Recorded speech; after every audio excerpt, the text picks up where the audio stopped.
tadi disebutkan oleh paman Anda, Pak Rustam, bahwa Anda mengatakan Pak, mati itu sakit. Apa yang Anda rasakan waktu itu? Rasa dada sesak, sakitnya tuh seperti ditusuk pedang, terus seperti kulit binatang dikuliti hidup-hidup. Sakit sekali waktu itu rasanya. Sakit sekali. Terus di dada saya terasa sesak. Setelah itu paman saya mengajar saya mengucap kalimat thayyibah, terus mengucap dua kalimat syahadat, asyhadu an la ilaha illallah wa asyhadu anna muhammadar rasulullah. Apa betul waktu roh Anda itu dicabut dari kaki gitu, ya, Anda bisa melihat jasad Anda? Sempat saya melihat jasad saya pada waktu itu, tapi sebentar. Setelah itu saya dibawa pergi oleh dua orang malaikat ini. Dan pada waktu itu saya ingin ketemu sama ayah saya. Kebetulan ayah saya sudah meninggal. Dan suatu ayah saya meninggal, dia berusia 55 tahun. Setelah saya ketemu di sana, dia tuh berusia muda. Kok muda? Berusia 17 sampai 20 saya perkira. Anda sempat ngobrol dengan ayah? Sempat. Apa yang Anda sampaikan? Waktu itu ayah nangis. Ayah saya bilang, kenapa kamu kesini nak? Pulanglah. Di rumah tidak ada orang. Kasihan lihat ibumu dan adik-adikmu. Tidak ayah, janjiku sama Allah sudah sampai. Dan pada waktu itu ayah saya menangis. Lalu apa yang dia ucapkan? Diam aja dia. Terus hilang. Kembali ke malaikat tadi, bentuk yang Anda lihat seperti apa malaikat ini? Dia ini laki-laki, tapi mukanya sama semua. Berapa malaikat? Dua. Iya. Fisiknya seperti apa? Seperti berserban, berpakaian ihram, mukanya sama. Wajahnya seperti apa? Wajahnya sulit saya gambarkan. Yang jelas dia ini sama. Dua-dua itu sama rupanya. Apakah ada ucapan dari dua sosok yang Anda anggap malaikat itu? Ada. Apa kata mereka? Waktu itu saya mengalami perjalanan spiritual. Saya disoal oleh malaikat itu dengan sebutan Ma ayyutuka, siapa Tuhanmu?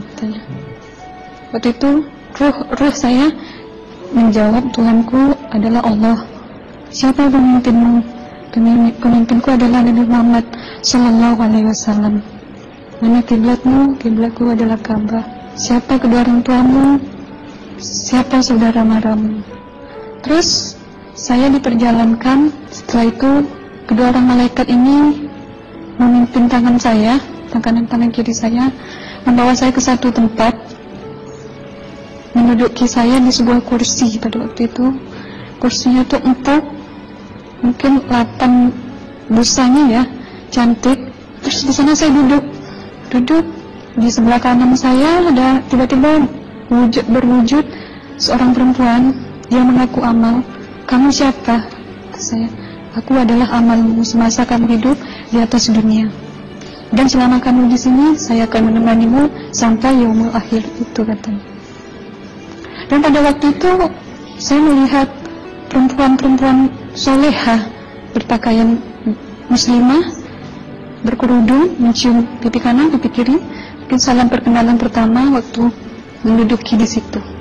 Setelah itu saya dihijrahkan lagi, dibawa oleh dua orang malaikat ini lagi, melihat dosa-dosa besar ya. Di sana saya diperlihatkan ada seorang laki-laki memikul besi di bahunya. Saya perkirakan besi itu mungkin beratnya tuh berton kali ya. Berat sekali ya. Berat sekali. Terus dia berjalan nggak sampai ke tujuannya. Berlumuran darah nanah, baunya na'udzubillah misalnya. Bajunya tuh sobek-sobek. Waktu itu ruh saya disaksikan oleh Amal. Saya tanya kepada Amal, ruh tanya sama Amal, wahai Amalku, dosa apakah yang manusia ini lakukan sewaktu ia hidup di atas dunia? Amal menjawab pada waktu itu, sewaktu manusia ini di atas dunia, dia ini adalah menyantet orang, menemuh orang. sehingga dia berjalan nggak sampai yaumul akhir katanya. Yang kedua, saya melihat ada seorang laki-laki saling bunuh-membunuh. Sebentar kayak gitu lagi. Suatu manusia ini hidup di atas dunia, dia adalah seorang pembunuh, hingga dia tidak mau bertanggung jawab terhadap orang yang dibunuhnya. Terus yang ketiga, saya melihat ada seorang laki-laki dihujam kemaluannya pakai besi panas, timah panas itu ya, hingga menembus. Waktu itu saya roh bilang sama amal, wahai amalku, dosa apakah yang manusia ini hidup di atas dunia? Amal waktu itu menjawab, suatu manusia ini hidup di atas dunia, manusia ini adalah seorang perzina. Setelah itu saya melihat ada seorang laki-laki disebati oleh rotan. Rotannya itu menyebati kulitnya tuh hingga lepas daging sama kulitnya. Itu amal menjawab, suatu manusia ini hidup di atas dunia, dia ini tidak pernah sholat Islam, hingga waktu matinya pun dia tidak mengucap 2 kalimat syahadat. Dan pada waktu itu roh sama amal sempat menghafiz Quran pada waktu itu dengan harapan supaya orang manusia yang Allah siksakan ini bisa terampuni dosanya. Jadi masih sempat waktu itu ya? Iya, roh sama amal yang menghafiz Quran, bertahzim, bersalawat, baca ayat 1000 dinar, membaca Yasin. Tapi sayang, bahkan tambah banyak Allah tidak mengampuni dosa-dosa mereka, sayangnya. Setelah itu, akhirnya yang terakhir kali berzikir. Zikir saya pada waktu itu, subhanallah, walhamdulillah, wa la ilaha illallah, wallahu akbar, la haula wa la quwwata illa billahil aliyyil azim. Sekuat-kuatnya nada saya berteriak, tiba-tiba saya merasakan detik jantung ya. Waktu itu mungkin paman saya yang menyaksikan. Itu saya koma. Disitulah saudara Anda kembali ke jasad ya? Iya. Jadi banyak sekali Anda menyaksikan kejadian-kejadian di alam sana ya. Nah, menarik karena waktu kami menghubungin Mbak Aslina, pada dasarnya Mbak Aslina keberatan menceritakan kembali kisahnya.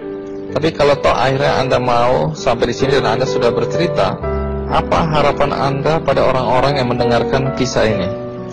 Ya, harapan saya pertama, ya lebih banyak menyambut puasa ya, lebih banyak mendekat diri aja sama Allah, perbanyakkan amalan soleh, perbanyakkan zikir, perbanyakkan sholawat, baca Quran, dan sebagainya. Itu harapan Anda ya? Iya. Baik, terima kasih Mbak Aslina ya, sudah datang dari Bengkalis untuk menceritakan kisah ini.